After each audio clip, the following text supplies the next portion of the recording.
Masaganang buhay at magandang araw po sa inyo lahat. Nasa isang bahagi naman ako ng aking garden ngayon dito sa aking mga tanim na talong. Ito pong mga talong ko ito nakatanim po sa sako at paso. No? Ito pong ganitong pamamaraan kung wala kayong enough space sa Metro Manila kayo nakatira kahit sementadong kalsada, pwede nyo pong gawin ang ganitong pagtatanim. Ano? Panoorin nyo po hanggang dulo itong ating video tutorial ito. Ibabahagi ko po sa inyo kung paano ang pagpapabunga ng talong. At siyempre magbibigay po tayo ng karagdagang impormasyon sa pagtatanim po ng talong. Una po, yung seeds. Ano? Saan po ba kayo makakabili ng certified seeds? So ito po yung seeds nating mga talong na ito. Ito po ay from Farm Press, no? Farm Press Green Garden, no? Kung wala po kayong makitang Farm Press, pwede rin po yung Ramgo Seeds, East West Seeds, no? Saan po ba kayo makakabili? Pwede po sa SM Supermarket, sa Ace Hardware o kaya naman po sa mga plant nursery. Sa Shopwise meron din po, no? Yung lupa naman po na aking ginagamit sa pagtatanim, limited area, sa sako at sa timba kasi nakatanim, sa paso. Pwede po kayong mag-mixture ng inyong sarili, no?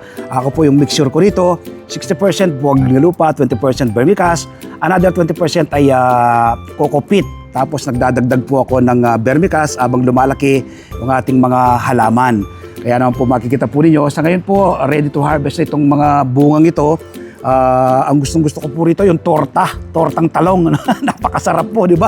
O kaya naman po kahit ilaga nyo lang po yan, iprito nyo yan. Ang dami pong pwedeng lutuin sa talong. Gaya ng banggit ko, ako yung tortang talong, ang aking paborito. Bago ko po ibibigay sa inyo yung aking sikreto o simple tips, ano, para sa pagpapabunga ng talong, iso-short tour ko po kayo, ano, dito sa ating mga tanim na ito na nakatanim lang po sa sako at sa paso.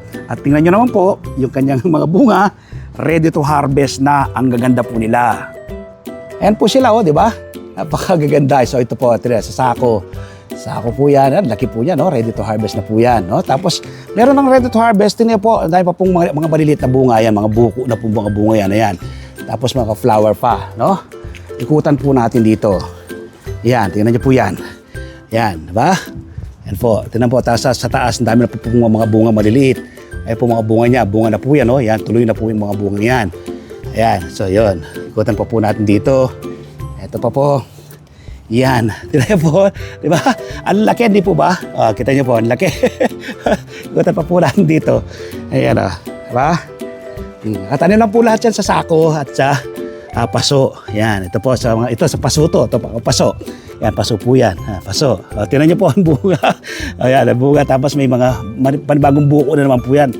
Matutuloy lahat po yan dahil sa ating sikreto, lahat ng flower at bunga. So, ganun na po kasimple, kadali ang pagtatanim ng talong. Wala kang enough space sa Metro Manila kakatira, pwede pong gawin ito. So, ito po yung aking sikreto at simple tips na ibibigay sa inyo para sa pagpapabunga ng talong. Una po ay nagdidilig po ako ng binabad na balat ng saging. Lahat naman po tayo kumakain ng saging, hindi po ba? Madalas ang iba sa ating mga kababayan, yung balat, itinatapon lang yan, ano? So sana mula ngayong araw na mapanood nyo ako, huwag nyo na pong itapon yung balat ng saging. Ilagay nyo po sa isang bote ng mineral water na may tubig. Hayaan nyo po siya doon ng 48 hours. After 48 hours, pwede na po siyang ipandilig sa ating mga tanim na halaman. Direkta po sa puno, no? At ikalawa, nag-i-spray po ko ng fermented fruit juice. No? Yun naman po para sa stem at sa sanga at daon at sa mga flower. Kaya naman po lahat ng flower, natutuloy lahat into bunga. So sana nakapag-share naman ako ng panibagong kaalaman at impormasyon ngayong araw nito. Kaugnay po ng pagtatanim ng talong, limited area, wala kang enough space, sa Metro Manila ka nakatira, sementadong kalsada, pwede po kayong magtanim tulad po ng aking ginagawang pagtatanim. Happy farming po, babae. God bless. Or rather, invite ko po kayo every Sunday, panoorin po ng aking TV show Masaganang Buhay, ano? Napapanood po alas 7 hanggang alas 8 ng umaga, kapag araw po ng Martes. Umaga po kayo ng kopya ng Pilipinas Star ngayon, meron po akong column dyan, ano? Mag-follow po kayo sa aking mga social media platform, ang aking Facebook page, ang Magsasaka Reporter, ang aking Facebook profile, Merlyson at ang aking YouTube channel, Magsasaka Reporter. Happy farming po, bye-bye. God bless.